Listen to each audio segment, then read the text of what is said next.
Police സേനാംഗങ്ങളുടെ ആത്മഹത്യ തടയാൻ അംഗബലം വർദ്ധിപ്പിക്കണമെന്ന് സർക്കാരിനോട് ആവശ്യപ്പെട്ട് മനുഷ്യാവകാശ കമ്മീഷൻ. നയപരമായ തീരുമാനങ്ങൾ വേണ്ട കാര്യങ്ങൾ വിശദമായി പഠിച്ച് പ്രാവർത്തികമാക്കാൻ ആഭ്യന്തര വകുപ്പ് സെക്രട്ടറി നടപടിയെടുക്കണം. സ്വീകരിച്ച നടപടികൾ ആഭ്യന്തര വകുപ്പ് സെക്രട്ടറിയും സംസ്ഥാന പോലീസ് മേധാവിയും 3 മാസത്തിനകം കമ്മീഷനെ അറിയിക്കണമെന്നും ഉത്തരവ്.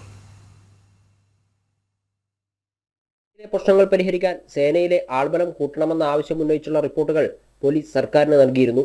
എന്നാൽ സർക്കാർ അത് പരിഗണിച്ചില്ല. നിലവിലുള്ള ഒഴിവുകളും ഇക്കൊല്ലം ജൂലൈ വരെയുള്ള പ്രതീക്ഷിത ഒഴിവുകളും ചേർത്ത് 8 ബറ്റാലിയനുകളായി 2123 ഒഴിവുകൾ PSCക്ക് റിപ്പോർട്ട് ചെയ്തെന്ന് മുഖ്യമന്ത്രി നിയമസഭയിൽ അറിയിച്ചിരുന്നു. എന്നാൽ ഇതിനു പുറമെ 10,000-ഓളം പുതിയ തസ്തികകൾ ഉണ്ടാക്കിയാലേ സേനയിലെ പ്രശ്നങ്ങൾ പരിഹരിക്കപ്പെടൂ എന്നാണ് പോലീസ് സംഘടനകൾ പറയുന്നത്. 8 മണിക്കൂർ ഡ്യൂട്ടി സംവിധാനം കൊണ്ടുവരണം. തുടർച്ചയായ രാത്രി പകൽ ഡ്യൂട്ടി ഒഴിവാക്കണം. 24 മണിക്കൂർ ഡ്യൂട്ടി കഴിഞ്ഞവർക്ക് ഒരു ദിവസത്തെ വിശ്രമം അനുവദിക്കണം. പ്രായോഗിക പരിശീലനം നൽകണം. ഉദ്യോഗസ്ഥരുടെ വ്യക്തിപരമായ ആവലാതികൾ സമയബന്ധിതമായി പരിഹരിക്കണം തുടങ്ങിയ നിർദ്ദേശങ്ങൾ പോലീസ് സംഘടനകൾ മനുഷ്യാവകാശ കമ്മീഷന് മുമ്പാകെ വെച്ചിരുന്നു. സർക്കാരിനോട് നിരന്തരം ആവശ്യമുന്നയിച്ചിട്ടും പരിഹാരം ഉണ്ടാവാത്ത സാഹചര്യത്തിലാണ് മനുഷ്യാവകാശ കമ്മീഷൻ ഇടപെടൽ. പരിഷ്കൃത സമൂഹത്തിന് യോജിക്കാത്തതും മാനവിക വിരുദ്ധവുമായ കൊളോണിയൽ കാലത്തെ ശേഷിപ്പുകൾ പോലീസ് സേനയിൽ അവസാനിപ്പിക്കണമെന്നും കമ്മീഷൻ ആവശ്യപ്പെട്ടു.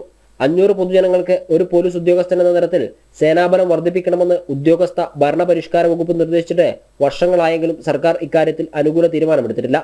1982 നിശ്ചയിച്ച 656 പൊതുജനങ്ങൾക്ക് ഒരു പോലീസ് ഉദ്യോഗസ്ഥൻ എന്ന തരത്തിലാണ് നിലവിലെ അംഗബലം. ജനം, കോഴിക്കോട്.